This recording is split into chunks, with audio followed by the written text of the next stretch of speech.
Abyan istoryahan ta ang gamay nga ginatawag nga farming. Okay? One of the best technology as far as farming are sa Vietnam. Pag nabasa ko sa article, no, ang Pilipinas nagbakal sang napakalapad nga farm diri sa Vietnam para ila nga tun-an kag ma-practice kung papaano magpadamo sang ani.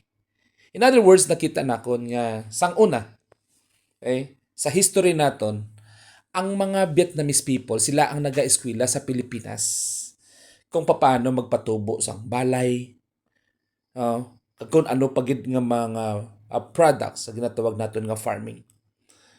But patiksin, tas subong sila naman ang nagahatag sang mayo nga technology para sa aton nga mga Pilipino.